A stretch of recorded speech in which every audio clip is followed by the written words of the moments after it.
charge. So I'll share my screen with you. Can you see that? Yeah. Excellent. So this is pretty much my last live birth chart reading in the Spiritual Social Network. So if anyone else really wanted one but didn't get one, let me know and I'll try to schedule it like maybe in a couple weeks or something like that. I'm not going to do them as often anymore. And I'm not going to be like advertising them anymore, just so everyone knows, whoever's watching this recording. So this is Rheece's chart. So thank you, Rheece, for volunteering your beautiful birth chart. So in this picture, you have, this is you in the middle. That's where you were born at the time, right? And this is a bit of a map where the planets were in the zodiac signs at the time of your birth. So for everyone that day, you know, the moon was in Pisces, for example, but because you were born at that moment, it creates a bit of a blueprint for your life. And then we have the second wheel, which is the house system, which starts with your ascendant. That is because you were born, I think, at like 8 in the morning, 8:45. So the sun, like your sun is pretty close to the ascendant, but the sun was actually rising somewhere else on the horizon. So the rising sign is where the sun was rising at the time that you were born. Because some people are born, say, at noon. The sun was rising somewhere at some city on the planet, right? So that is what starts your house system, your first house. And then, for example, the 10th house is where the sun was at noon at the time you were born. So it was, you know, up here in the sign of Gemini at the time you were born. So, et cetera, et cetera. This is the 4th house, is where the sun was at midnight. So this kind of creates your house system, which gives the planets a bit more of a personal, just adds another layer to it. Because like I said, this is where the planets were for everyone that day, including other people who were born on that same day. But the house system is more like where this energy shows up in your life. So just a bit of a recap. Did you have any questions about that, or does that make perfect sense? Yeah, that makes sense. Okay, cool. And then we have the green planets outside. That's where the planets are right now. So I probably won't have time to get into that too much. But that can be very interesting too. So, all right. I usually start with the rising sign. That's actually represents our kind of the way you were raised to be in the world, your upbringing. You are a Virgo rising. So even though your sun is in Leo, and the Leo is ruled by the sun as well. So the sun is in its home when it's in Leo. It's like you are the light that, you know, walks into a room, sunlight that just makes everyone else feel happy. You know, naturally like to express yourself and be very creative. You do have some oppositions, you know, which I'll touch on. So it's not like it's always totally easy for you. Nothing is perfectly easy for everyone. But in general, like your kind of core personality, how you express yourself through the sign of Leo is great. It's nice. You know, it's where Leo is like where you want your sun to be. Yeah, if that makes sense. And then you have like a Venus conjunction with your sun too. So you have like just 1 degree apart from each other. So Venus was right there with the sun in Leo when you were born. And that's really beautiful too. So your relationships also have a kind of a Leo edge to them as well. Really like showing love, expressing love from the heart, you know, and being really like creative and a little bit gregarious with your love. Sometimes like Venus in Leo, it's good. It could be a little bit um, like egocentric when it comes to your relationships. Like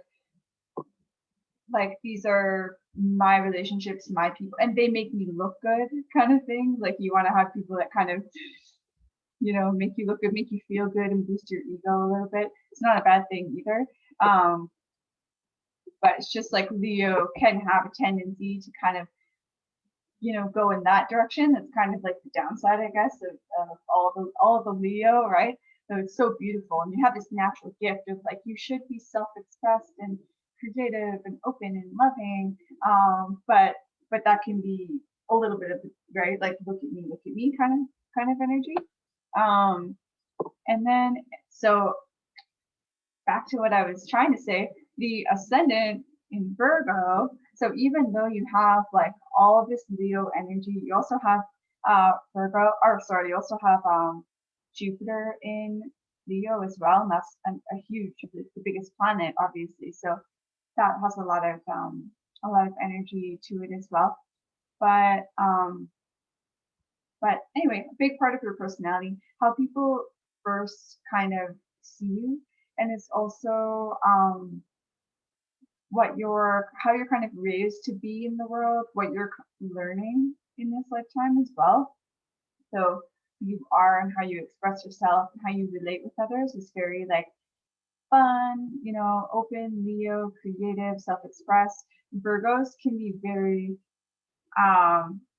you know, when you're looking at the story and the evolution of the zodiac, like the Leo is the creative, pursuing their passions. Um, the Virgo comes after. Virgo's like, how can I take my passions and my creative pursuits and actually make them relevant and useful and applicable to the people around me? And how can I be of service? And it's the last personal sign before the signs move into like relationships with the other. So it's like what you're learning in this lifetime is kind of integrating the personal and your gifts and learning how to be relevant, be of service, and share them with the world as well.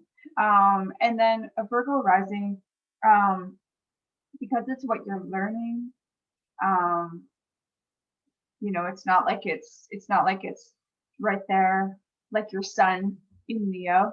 That's just who you are. You can't help it. But with the rising sign, it's a little bit more of a challenged point. So other people are going to see you as this. Virgos are very spiritual and magical as well. Into this kind of these kind of groups and spirituality and stuff as well. But they can also be a little bit like by the book, a little bit OCD. Is kind of their especially with like a Virgo rising sign, you know, it's like a little bit of a because it's a little bit challenged, it's what you're learning. It's like you could have a tendency to be a little bit perfectionistic and overthinking things and getting a little bit stressed out.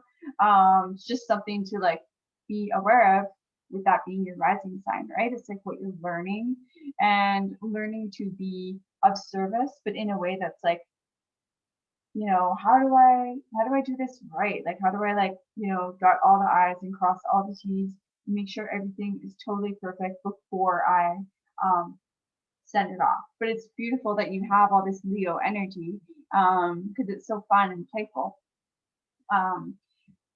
Anyway, so it's interesting to have yeah, a bit of a contrast there, like so many major planets right beside each other because the energies are so different from Leo to Virgo.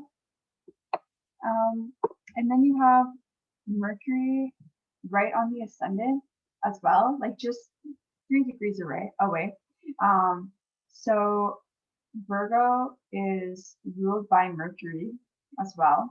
So that's a very intellectual sign and very mental, right? Thinking, processing, communicating, and then with Virgo with Mercury right on your ascendant too, you're also like a very mercurial person, like a very, and people are probably drawn to you right away from and attracted to you because of your intellect. You might attract people with um, in a very conversational kind of way.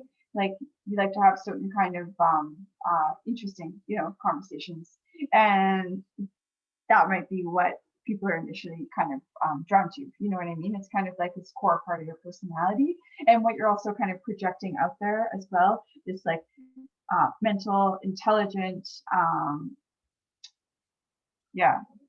intellectual kind of approach, because it's in Virgo as well. It can be very like um, uh, exact, or like you said this, but then you didn't end up doing it, kind of thing, like calling other people out on their stuff with Mercury in Virgo. A lot of integrity. That's like the plus side of it. It's really very clear communicator, but you can also demand that from others as well, and which is also not a bad thing. I know other people with Mercury in Virgo, and from the outside looking in, it can be like, really, you're taking that so literally, like you're taking that so seriously, and I didn't even mean that. But uh, but the plus side is you're going to try to get things right, make sure you're communicating really well, and yeah, feel free to jump in at any time. Sorry, I forgot to say that in the beginning. But if you have any questions or comments, you can just have a bit of an open conversation. So That is like crazy accurate, and that just blows my mind. wow, cool.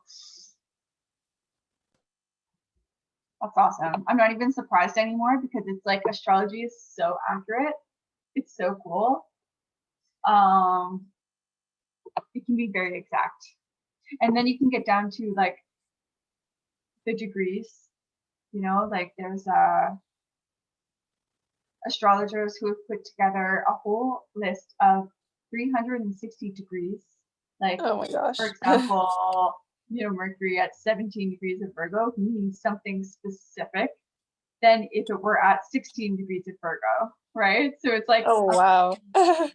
how detailed it can get. But even just looking at like kind of the bigger picture like this can give people a lot of really useful information. And I think also the more I learn about astrology, the more I'm like, okay, just like focusing on the basics and like simplified version is actually like just giving people so much that then they can interpret for themselves.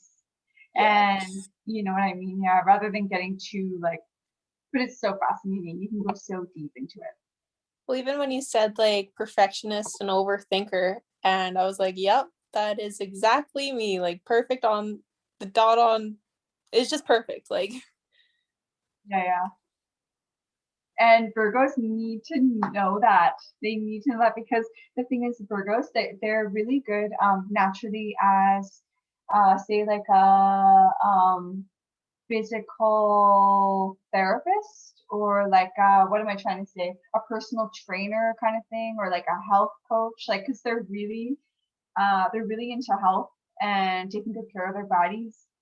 But really anything they choose to do for work, they're gonna do like a good job at it.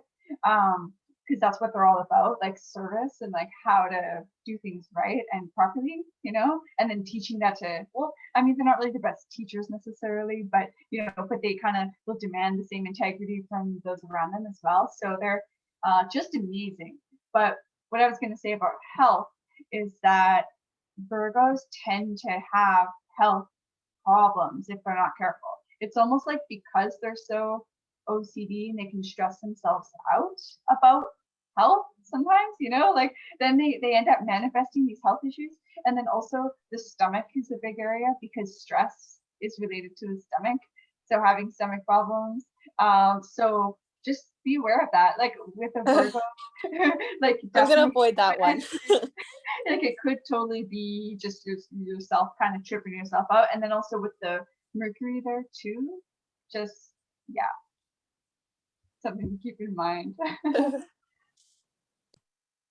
And that's why it's so helpful to learn astrology, because it's like, oh, like rather than beating yourself up about, you know, oh, like why am I such a perfectionist or whatever, right?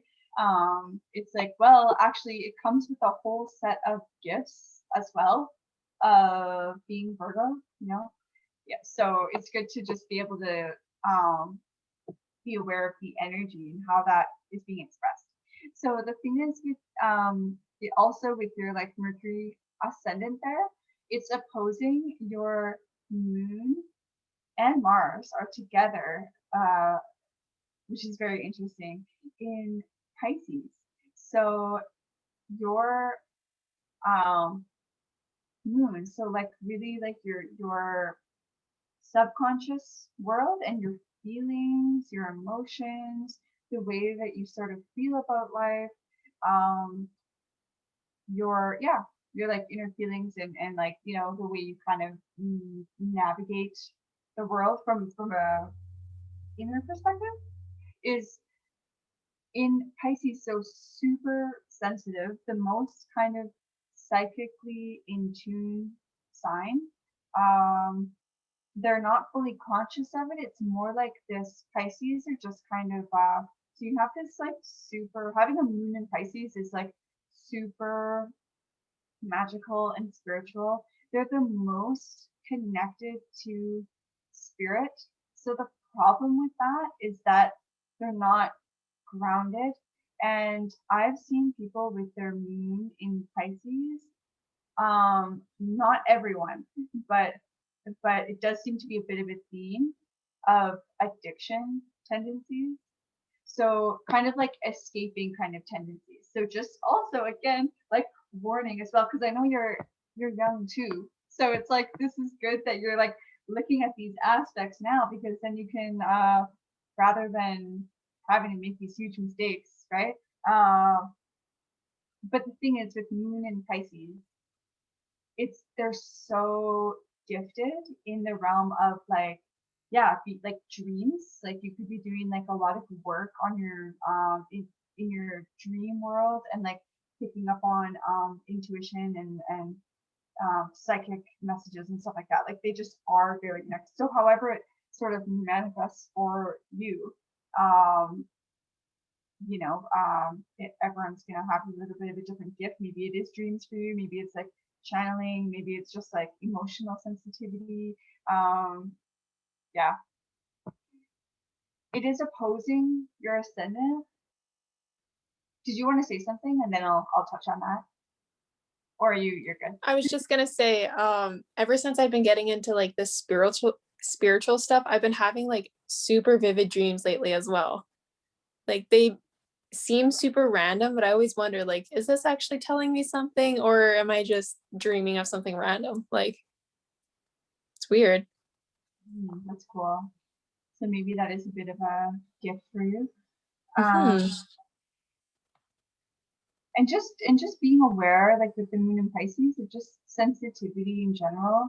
Like just know that you are like more sensitive than most, and it might be hard sometimes because you have your Virgo ascendant, your Virgo Mercury, and then it's like, you know, why am I so affected by this emotionally? You know, Pisces are like ultimately, you know, like out of the three water signs, the Pisces are they're more like, rather than really like using their emotions um or really understanding them totally, they just kind of it's like it just washes through them. They kind of become the emotion in a Mm. way. So that's why they're like amazing artists, amazing, you know, poets and painters, and they're just so connected, and they just kind of channel energy, and they're like, I don't know, I didn't make that up. It just came to me, you know, so they're like, so it's like Pisces represents infinite creative potential. And then you also have, like, because Pisces also rules the 12th house as well, because the zodiac signs kind of correspond with all the houses as well, right? There's 12 signs and there's 12 houses. So Pisces rules the 12th house, and you have Jupiter there, your Sun and your Mercury all there in the 12th house as well. Like, the Sun and Jupiter are the two biggest bodies in our solar system, and Mercury is the mind, so it's so close to home. And so the 12th house. So this whole realm, Pisces in the 12th house, is infinite creative potential. It's also the unconscious world.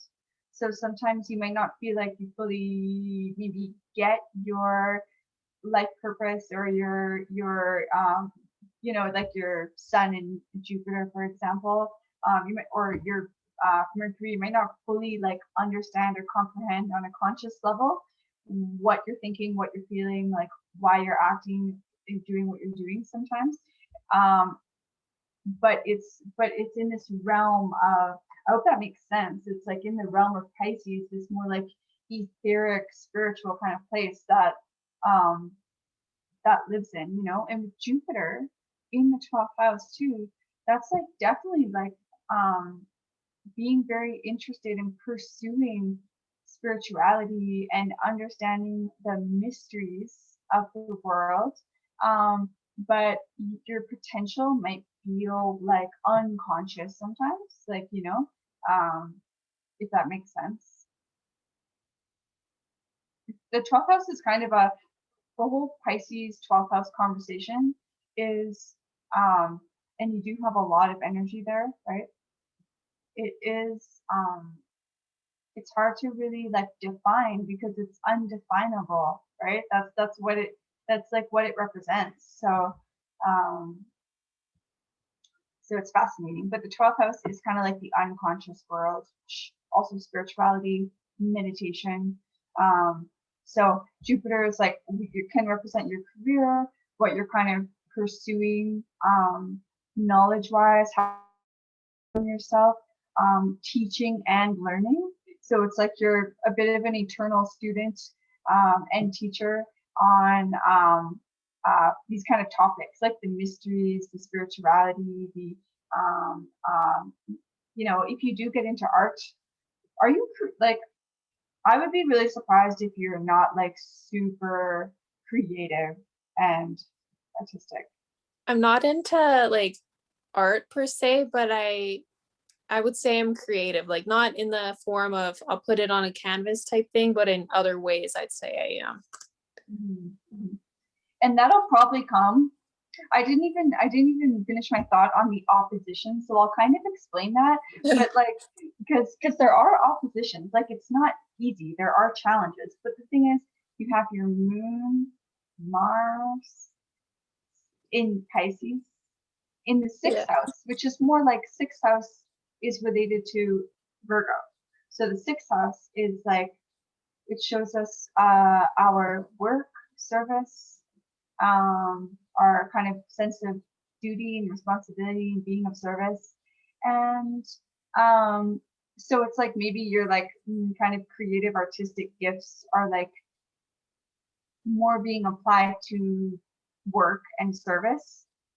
Mhm. Um, just having your moon in Pisces though makes you connected to spirit and creative. So it might almost be like, because Pisces is like, I'm trying to describe it, right? It's like this vast unconscious world. It's like the oceans of, like the oceans, you know, the emotions and spirit world. So it's like so vast. So it's not easy to contain, right? Anyway, but you have that, so creative, but also it's more like applied to work. Okay. And then you have like all your Leo. Leo is creative self-expression as well, but then it's in the 12th house, which is Pisces, which is still like infinite creative potential, but it's also unconscious. So, you know, perhaps your creative gifts will be, and you said you're creative, so yeah, but perhaps they'll be a little bit more kind of they're not fully obvious or fully developed right now. And also like you know, at this point in your life too, you haven't quite worked through or figured out all of these oppositional energies happening. Like over the next 10 years, you're gonna be continuing to learn. It's not really until your Saturn return when you're about like 29-ish, 28 to 30 kind of thing, that we hit this like real kind of maturing point and we kind of really step into our, you know, we go through our lessons and kind of learn like what we're really here for.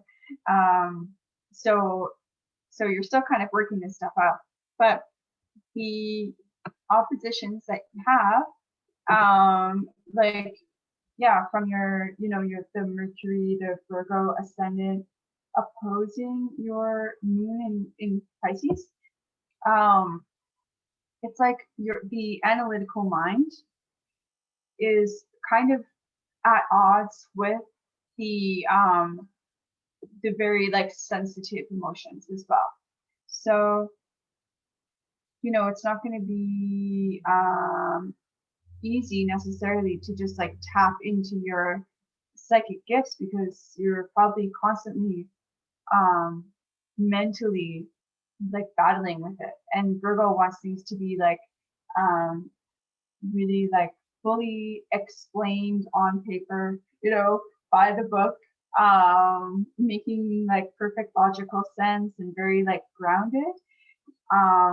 Where Pisces is completely not that. It's like represents like I said, the complete you know, kind of spiritual world, everything that it encompasses, you know, no time, no space, infinite potential. So very interesting aspects you have here. So it's just going to be like a bit of a theme for you to kind of like balance those two worlds for yourself on a personal level, right? The intuition, the creative, the spiritual versus the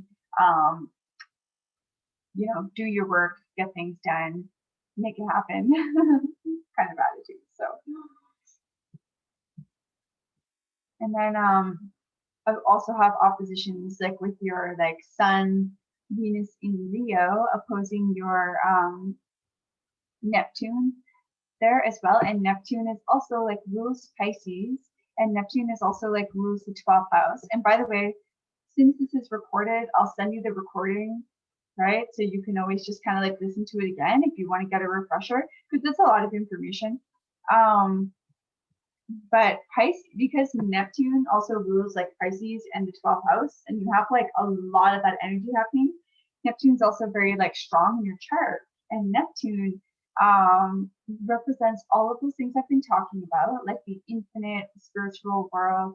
It can show us where we're kind of disillusioned, like Pisces can be, and that's why I've mentioned the like addictions, because Pisces, they're so sensitive, they're so connected to spirit.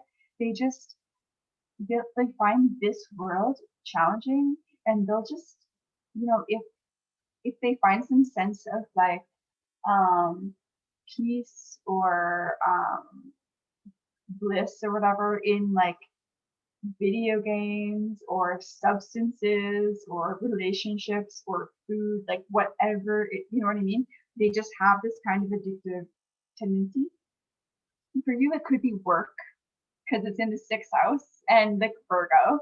So, you know, like being aware of that, again, not bad, right? It's not like all like things that we spend a lot of our time doing are bad. And if it's a way to cope with your emotions, it's also not necessarily, but just keeping that in mind that Pisces does like, yeah, you can go a little bit too much like this feels good, and kind of escaping reality is kind of what I'm getting at. Okay.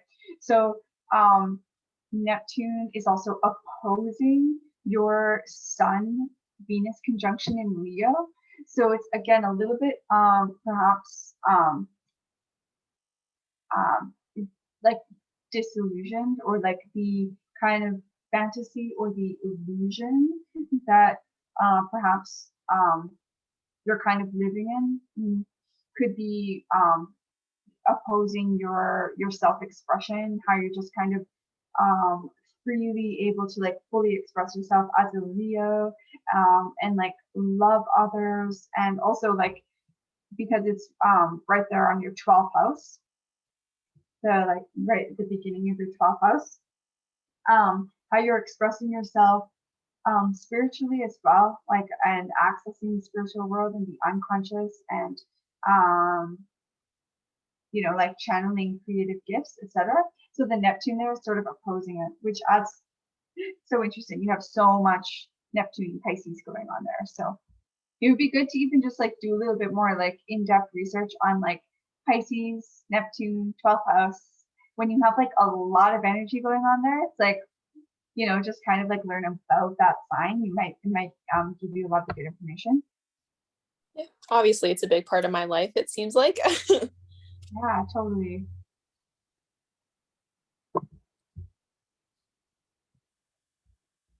We're already almost out of time. Yeah. So and then you have let's see, North Node is in Taurus. So North Node represents your like work in this lifetime, like your soul mission kind of thing. And Taurus is obviously very grounded, fixed earth. It's all about money as well. So becoming like self-sufficient in this lifetime, where like in a past life, because that's Scorpio, it could have been more like about like depending on others and merging with others and sharing resources. This lifetime, your work is all about becoming like self-sufficient. Yeah, getting yourself set up. This is like bigger picture. Mm-hmm. Yeah, so I just felt like touching on North Node, but that's we're out of time. So that was actually pretty. We kind of focused on like you know, like kind of like a bigger theme and like the bigger picture of the main aspects going on. You know, rather than touching on each and every point. Obviously, there's a lot more we could always talk about, but that was half an hour, so I'll just stop it there. Do you have any questions? Because we can continue chatting for another 10 minutes or so if you wanna. Not right now. I'll probably have to watch the recording again, and then I'll get like a burst of questions and I'll have to text you or something. But Yeah, and totally feel free to do that anytime. yeah, it was interesting. Yeah, and then once I post this, anyone who's watching the recording, feel free to also ask questions.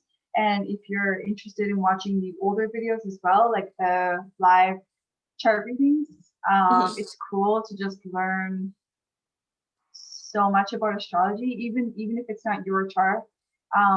You're learning so much about astrology and the zodiac signs. Yeah.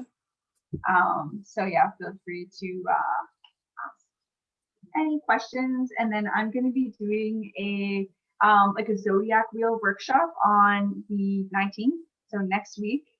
That's going to be an hour of just going through like the very basic, like Okay. you know, the elements and the qualities of the signs, and yeah, an hour of just zodiac wheel, and then we'll see how that goes, and I'll go from there as far as like doing more beginner stuff and teaching people about astrology. So Yeah. if you can make it, that'd be awesome. If you're interested in learning beginners astrology. Are you just doing that on the spiritual network, or are you doing it on something else? Yeah, just on the SSN. Okay. It's my go-to platform these days. And then I'll probably just like share it across social media as well. I'll just record it and then just share it as well. Yeah, I've just been really liking this group, so I'm just kind of staying here for a while. Enjoying it while it's here. Yeah, I'm on Instagram too, but I haven't been posting lately, and just I don't know, I just haven't felt like it or whatever, and just like getting settled into my new job and my new, you know, my town. So I just kind of like fell out of that, but I love the yeah, the SSN, because everyone in here is already like interested in this stuff. So it's Yeah. not like I'm trying to like market to some random people or something. It's like, Yeah. yeah, I like it. And Feels more then connected and personal when you're with people that have the same interest. yeah, totally. Yeah. And if you're wanting to dive deeper, definitely, obviously let me know. I think I already told you I have a website and stuff, and I do readings outside of the SSN as well. This is just like a little snapshot, but yeah, I'll send you the recording right away when it's ready. Perfect. Have a great day. Thanks for doing this. Yes, you too. Thank you for doing it for me. See ya. Of course. Yeah, take care.